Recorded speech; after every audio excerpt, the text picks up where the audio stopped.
প্রতিদিনের বই মেলা। মেলায় ঘুরতে ঘুরতে হঠাৎ দেখা হয়ে গেল শিশু সাহিত্যিক ইমরুল ইউসুফের সাথে। তিনি এবারে মেলায় তার নতুন বইগুলো নিয়ে কথা বললেন। অমর ২১শে বই মেলায় আমার এ পর্যন্ত ২টি বই প্রকাশিত হয়েছে। একটি প্রকাশ করেছে কিডস কারাভান, বইটির নাম আপনারা দেখতে পাচ্ছেন, শিশুদের কত বই শত বই।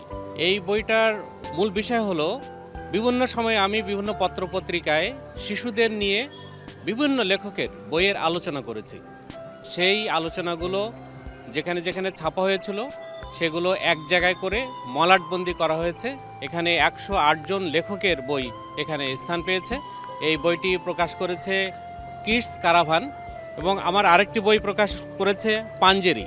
আমাদের যে ক্যাম্পাস জীবন একটা মানুষের, আমরা কোনো না কোনো জায়গায় পড়েছি, স্কুল, কলেজ, বিশ্ববিদ্যালয়, যেখানে হোক না কেন, আমাদের একটা পড়ালেখার একটা আলাদা স্বকীয়তা এবং আলাদা একটা জীবন রয়েছে।